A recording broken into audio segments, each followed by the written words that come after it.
Welcome to this new video, everybody. Hello. Today we want to talk about alcohol, drugs, addiction during burnout. When you're alone, when you're in this recovery process or feeling like nobody understands you, then addiction is a big thing. What was your experience with that? At first, I drank a little bit more, partied a little bit more, just to get away from all the pain. But obviously, it would come back like harder. And I talked about about it with my coach, and she explained very easily to me, like it numbs your pain and your sensors, because I was so hypersensitive, like with sounds, and so I could, have drinks and go out and stuff, but then it would be way, way, way worse the next day and the day after. But in that moment, I could live like someone without a burnout. Oh, so that was a relief for you before it gets worse. It numbed like the pain and the sensors from all directions. That is interesting. How long were you experiencing? Was it a phase, or was it always some kind of like, okay, I want to actually go out, I want to drink more? Like, what is it? How did that go? No, yeah, I know in the beginning it was a bit of a thing, very briefly, and then obviously I stopped drinking for quite a while, for some time. Here and there, maybe a beer, and then I had like moments where I would just like get really angry, or not necessarily angry, just irritated, and I just wanted to do something. I got bored of doing nothing and recovering, and I just messaged 20 friends, come drink now at my house, and I would just get fucked up with whoever came, just to escape a little bit from this feeling you described as you got irritated. Yeah, I know exactly what you mean. You're like, you want to do something, and you want to have immediately an effect out of it. Yeah. And you don't get there. And then when you text friends, for example, and they don't respond according as you would like to, then it gets even more annoying and irritating, right? No, not necessarily. I mean, like, there was always someone who wanted to get fucked up. Okay. So I had plenty of friends who would like to drink, so that was never really the issue. It was more the issue that it was mostly like a build-up of a few days where I'd be like, oh, a drink would be nice, or this and that, and then a few days later I'd be, I want to stop feeling like shit and be tired. I just want to get drunk with one of my boys, and then. But were you ever at this point where you drink by yourself, or like face the edge of alcoholism or something? I mean, a little bit, but I've never been a big drinker by myself, so not really, no. Not in that way. I know, like, if I would have still smoked weed, I probably would have been in that route to escape more, but I quit that like long before my burnout. So. Yeah. What about you?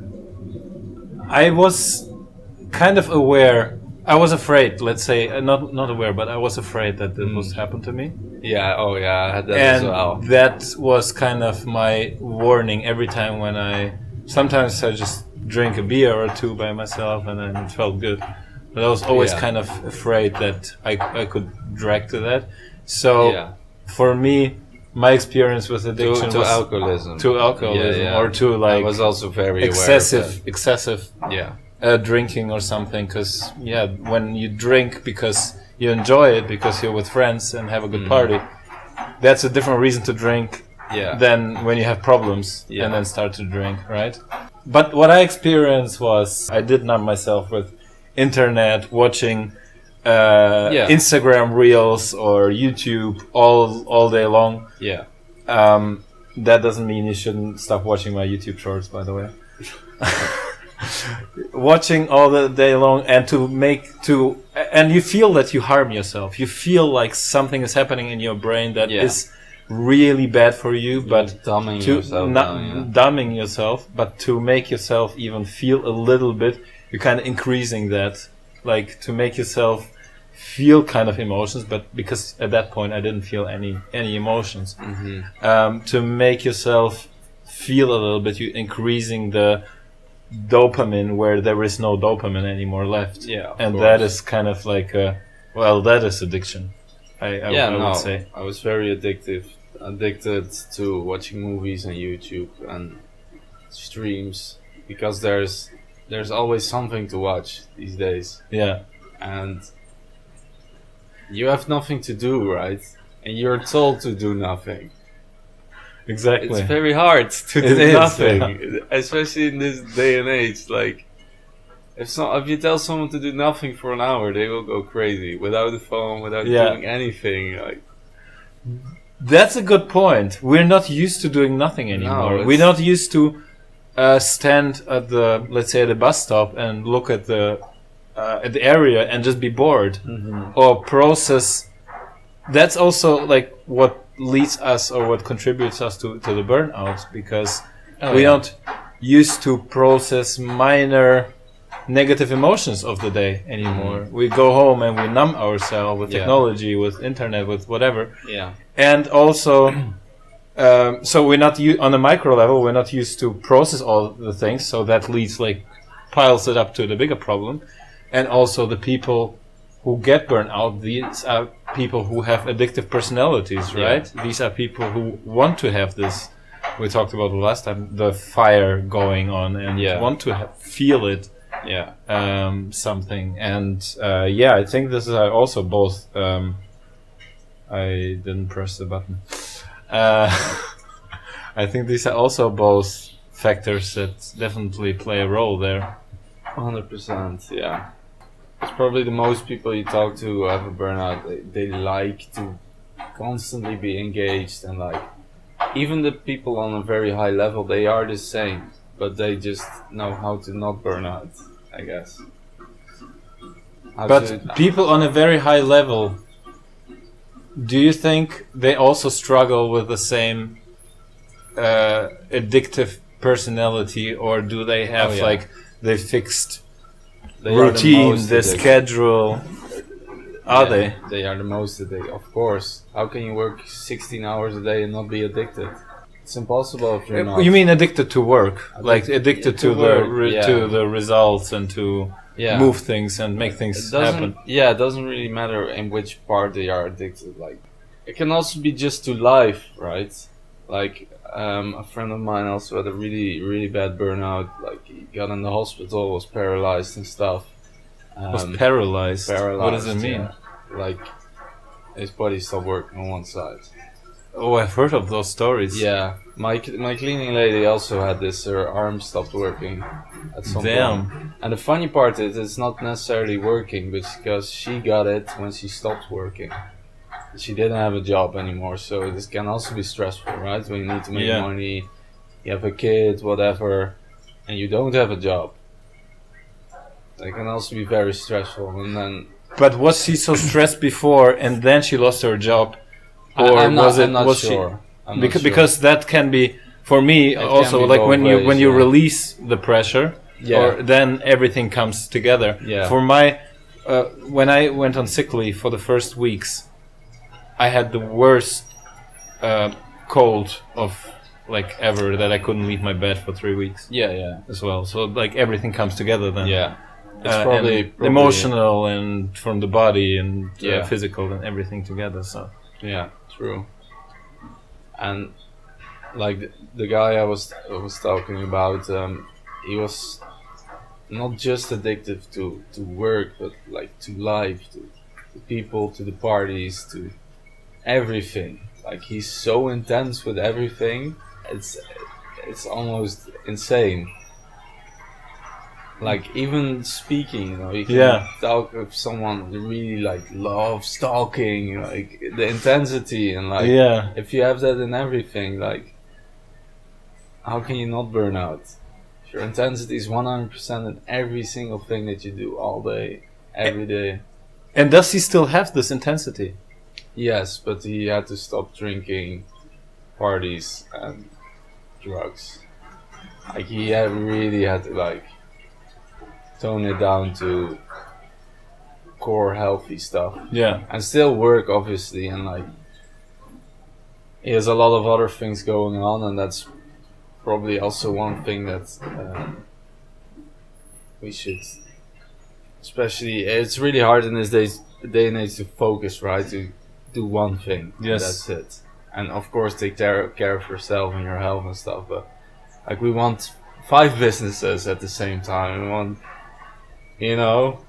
dating eight women. It depends like what type of guy you are, but yes, it's definitely something you probably it's definitely Also with the dating, like when you're burned out and you're on sick leave at home and you use Tinder all the time and you're so frustrated on one side, like that doesn't do you any good in terms of you can't be relaxed, you can't be funny or easygoing or whatever.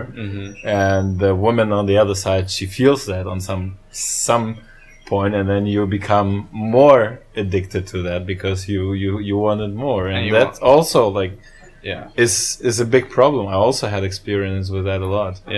And like with new women, you cannot really relax. They cannot give you peace of mind, right? If you're on a second or third day, the girl's not going to calm you down and make you feel really at ease with yourself and stuff. But also, you're not going to feel at ease with yourself because you will feel like you have to. Yeah, it's not going to happen. You have to show yourself from a good side and stuff. So that's definitely. It also plays a role. Do you this friend of yours who you say he's very intense and has everything intense that he's doing? Did he change compared to where he was before? I mean, I didn't know him when he got the burnouts. I got to know him after, so it is all from what he told me. So I didn't know how he was before. Just from stories. So I cannot tell. Because for me that's very interesting. I also kind of see myself in this like extremes, because I was like extreme in everything, extreme in going party, extreme and trying to achieve everything at work and everything. Always all in. Always all in. And then when I lost this being extreme, I thought that was my strength, that was like everything I had. And when I lost this with in addition to this like losing positive attitude towards everything, that's when I started to feel this emptiness or this hole that needs to be filled, and that's when everything started to collapse. And also I haven't talked about it maybe before like that, but in my job there were many factors, right? When I got promoted and then I believe I could do this, and I was like, that's not such a huge step, so I can actually like go for the next one and stuff. And then when things changed and I lost my position, I kind of felt at that moment I felt betrayed as well, Betrayed. I felt like it didn't work, or they were not honest to me, my boss or whoever. At that time, it felt like I'm losing it, and I didn't know that was because of my burnout or that I was already in the process of burnout, but I was just losing in my career or in my job. Yeah. So then... And you kind of blamed them? Yeah, I did blame them a lot for a very long time internally. I knew that it was wrong because, like we said also, playing the victim never do you any good. Yeah. Right? But I blamed a lot of people for a lot of things. At the same time, I was like, no, I don't want to have those feelings. I don't want to blame these people. You have to allow to feel it. You have to allow to feel it, but it was a very long process until I could allow these negative emotions. It was before that I was like, no, I'm better than this. Yeah. I don't blame people. I'm not like this. But you feel it at the same time. So it's like a fight between internal fight that you have in your mind, and inside of you, and that was just eating me alive because things just didn't make sense for me anymore. I thought, okay, I'm working, I'm willing to put everything in there, but at the same time I'm falling. So Yeah. I lost the understanding of cause and effect. Right. In everything basically, and that's where I started to losing the why that I talked about. You know, that's also when like, and connected with the things we talked about in our first talk, when your inner child comes out, and then you clinging more to like, oh, now I deserve it, or now I want to do something good for myself, and you harm yourself with like addiction, excessively alcohol or whatever, things like that. Yeah. Wanting more of the dopamine kick than you actually should get. Yeah, I feel like dopamine is like it's the drive, right? And at some point, the rewards just don't do it anymore because there's so much, right? Like your dopamine receptors can get pretty much fucked up and off balance, and I've had that issue for a long time where I needed so much dopamine to feel something because of video games and work and alcohol and everything all together, and at some point I had to really focus on getting that balance back as well to feel reward for the normal things again, and that really helped me as well actually. And like it's been talked about a lot on YouTube, a dopamine detox and whatever. Have you done this? I was gonna try it, but I just did it in a lighter version. I didn't want to go like extreme because then it's also for your body pretty hard, especially when you're in a burnout. You don't want to try extreme stuff for no reason, even if it's a day, right? Yeah. So we did it kind of with a friend. We went to a house and just pretty much no phones, but we just had a good time together. Was it the feeling of, okay, you do something good for yourself now, or was it a real struggle and then the reward after when you get back to like the normal the normal cycles of dopamine? Yeah, I mean that takes a while. Like the detox is just, it's pretty much bullshit in some sense. Like you cannot go reset in one day. It's impossible. You have to like build it back to normal stuff by eliminating the excessive dopamine, right? But they don't say it's within a day or so. It's like weeks or a week. But you cannot detox for weeks. Like the real detox is just complete water all day and that's it.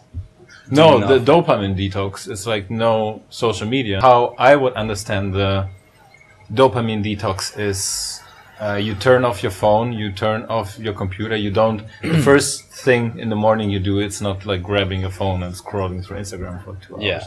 And that I think is what the dopamine detox is about. And that's like rebalancing, and that's a good part. Yeah. But that's not like the detox they talk about. Because the detox is extreme, right? I didn't know that. Is there a way to avoid addiction during burnout, or what could you recommend for someone who's going through that phase and like really feels the void inside or the need to do something, and what could you tell these people? Those are two different things though, because the void inside you is supposed to be there, and it took me a long time to understand that it's supposed to be there. If you don't feel the void, like it's a drive, it's a different drive, and like of course you don't want to feel empty inside, but it's normal that you feel this way. Like almost everybody has this feeling, and a lot of people use this for something good, right? Because not necessarily like chase stuff, but kind of like motivates them to go after something. It's a thin line, so I don't want to go too deep into that. But for the addiction, like, hard for me to say. Like I've been so insanely addicted to like YouTube and stuff, and just numbing myself down. But then I've also thought, like, is that really the worst of them all? You know, instead of drugs and alcohol every day. So that kind of gave me a little bit of a better positive feeling about it. Because if you have this addiction, let's say you Netflix all day because you're too tired to like you're really burned out and you're too tired, right? If you're also gonna look at yourself negatively all day, like, oh, I'm such a loser because I watch Netflix all day, and that's gonna make it worse. Exactly, yeah. Even though you might just really need it, even though it's like weeks, and you really need to just watch Netflix and try to eat healthy, maybe see one friend a week, and that's what you gotta do. And that's really tough to accept that shit. But that's better than the alternative, and that's the alternative is it's keep getting worse and you keep pushing yourself, even though you should just fucking lay down all day. Yeah. I also had the exact same experience because I thought, okay, I have to work myself out of it. How am I gonna feel better if I stay in bed or on the sofa and keep watching Netflix or YouTube all day? And I really hated myself for every single time when I picked up the phone. Yeah. And that does you even more harm, and that brings you even more down. So I would also say the process, or one of my realizations on the way was to forgive myself that this process is not going to be 100% straight line to the top, or like recovery process really takes time. Yeah. You know, and that you will make a lot of mistakes on the way, and then you will learn from that, and you will step by step recover. Yeah, and it's not gonna be the way you want it to be. That is a very good point. Yeah. That is I really love this what you just said, because you know, in the beginning, when I started to go to the therapist, I started to write down my thoughts, right?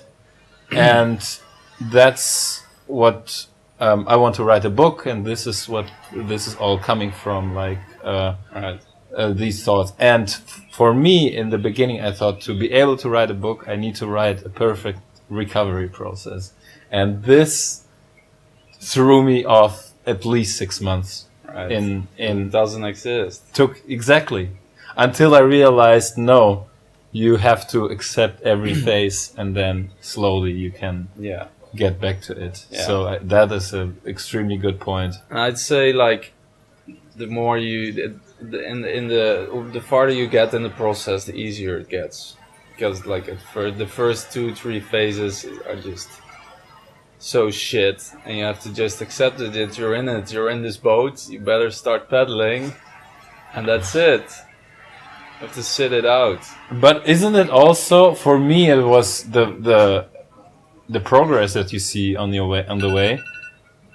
Okay. The progress that you see on the way is also very motivating at the same time.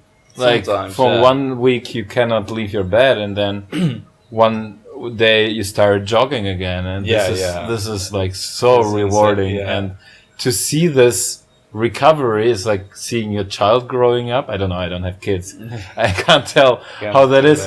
But it's really like seeing yourself climbing out of that hole again. And this is also a very, that's really cool, very which people don't understand that, right? You can't explain it in a way. But for example, when you had, I don't want to compare it to that, but when you had a stroke, for example, you have to relearn everything. And same as when you had a burnout, or maybe similar, where you have to get, like, step by step, learn the easy things again. Yeah, it can be very rewarding and a really nice feeling. Yeah.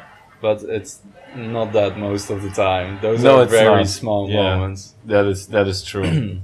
And also the rewarding feeling, we talked about that before, the rewarding feeling gives you like such a new dopamine rush. Yeah, and then the next day is really bad. It drops again. Yeah. Yeah. Thank you. That was amazing talk. I liked it about addiction. Thank you for watching, everyone. Thank you, guys. And see you next time. Cheers. Cheers.